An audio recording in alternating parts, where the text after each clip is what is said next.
Daniel alikuwa mcha Mungu sana na alikuwa anamwamini Mungu sana, na alikuwa ameona kile Mungu anaweza kumfanyia, na alikuwa anamprotect, na anaona ustawi wake unatoka kwa Mungu. Kwa hivyo hakuna mtu angemseparate kutoka kwa huyo Mungu, hata akiwa king au awe president. Kwa hivyo King Darius akachagua magovernors ndani ya ile area alikuwa akitawala, na akatawala 3 supervisors, King Daniel akiwa mmoja wao. Na ile kazi Daniel alipewa alifanya kwa ustadi sana, mpaka King Darius akafikiria kumfanya mkubwa wa the whole empire, na marafiki wake wale walikuwa wakifanya kazi na wao wakamuonea wivu, na wakaenda kwa mfalme wakamwambia, tungetaka ati mtu asiwe akiomba Mungu mwingine isipokuwa wewe mfalme. Na kwa sababu walikuwa wakijua wakitafuta fitina hawezi kumpata Daniel isipokuwa ni kutokana kwa Mungu wake. Na kusema kweli, wakaenda kwa huyo mfalme na barua ikaandikwa ati hakuna Mungu ambaye atakuwa akiombwa isipokuwa King Darius. Na Darius akaona hiyo haifai, lakini hakuna jambo ingine angefanya isipokuwa ni kuandika hiyo barua. Na wakati Daniel alipata hiyo ripoti, alienda kwa nyumba yake huko juu na akaanza kupiga magoti. Ni kwa sababu juu ya hiyo nyumba kulikuwa dirisha ilikuwa imeangalia Jerusalem. Kwa hivyo alikuwa akipiga magoti mara 3 akiomba akiangalia Jerusalem. Na wakati marafiki wake waliposikia hiyo habari, wakapelekea Darius hiyo habari, na Darius akasema huyo Daniel ashikwe. Lakini Darius hakuwa anataka kumdhulumu huyu Daniel, isipokuwa sasa fitina imekuwa mingi, na huyu Daniel akaambia Daniel arushwe kwa shimo lenye simba wengi, na kusema kweli akarushwa mahali pale, na hiyo haikufurahisha Darius hata kidogo. Lakini Daniel alirushwa mahali pale na akaenda kalala mahali pale usiku mzima, isipokuwa huyu Darius hakulala. Ni kwa sababu alilala akiomba, alilala akifikiria juu ya rafiki yake Daniel. Na wakati ilifika asubuhi, alienda mahali pale akaitana, Daniel, Daniel, yule Mungu ambaye unamsifu, yule Mungu unaomba amekuweka hai. Naye Daniel akaambia mfalme, kusema kweli Mungu alituma malaika wake akashika hawa simba kinywa, hawakunidhuru hata kidogo, hakuna mahali wamenihati.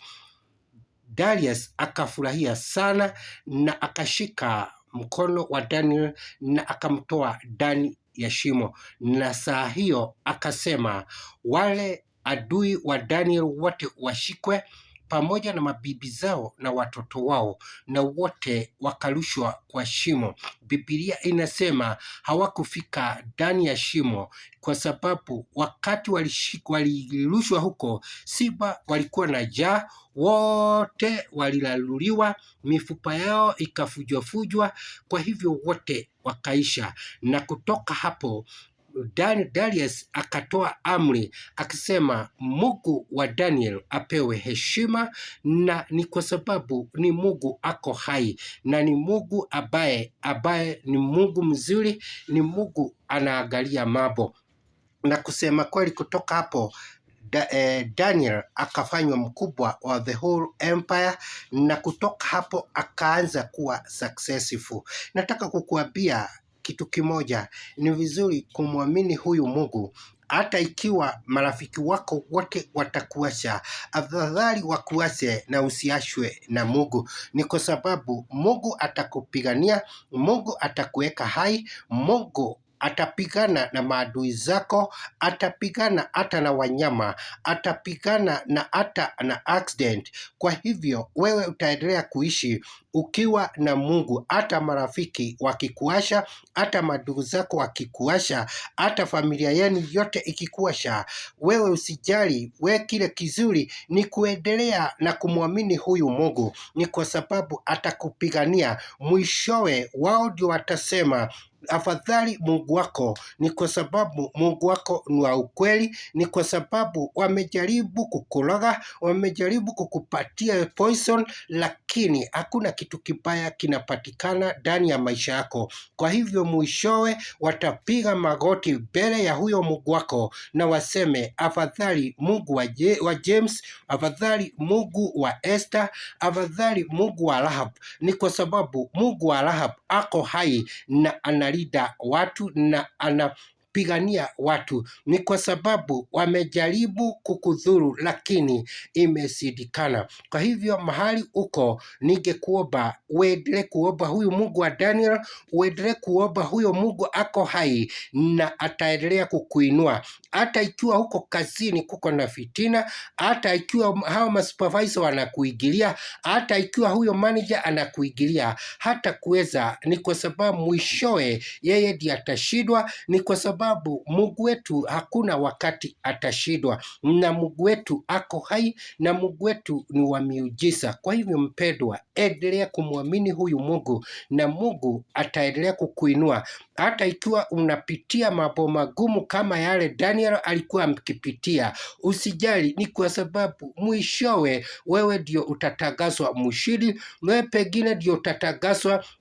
wewe ndio director wa hiyo kampuni, na hapo mwishowe walikuwa wakipanga ufutwe kazi na tena uuawe. Kwa hivyo mpendwa, endelea kumwinua huyu Mungu, kuinua mikono, kupiga magoti, kuomba zaidi, kuongeza maombi, na mwishowe utaona ushindi wa huyu Mungu. Kwa hivyo mpendwa, mahali uko, mimi ninajua wewe ni mtu wa maombi, ninajua wewe ni mtu wa kuamini Mungu na Mungu atakutendea mambo mazuri. Ninajua wewe ni mtu wa kuamini Mungu, hata ukiona mambo imezidi sana, wewe huongei, kile unafanya ni kuongeza maombi, kama vile Daniel aliongeza maombi, akasema atakuwa akiomba mara 3 akipiga magoti akielekea huko Jerusalem. Wewe piga magoti ukiangalia huko mbinguni, ni kwa sababu hapo ndipo nguvu zako zinatoka. Wewe barikiwa sana, na Mungu akutendee mambo mazuri,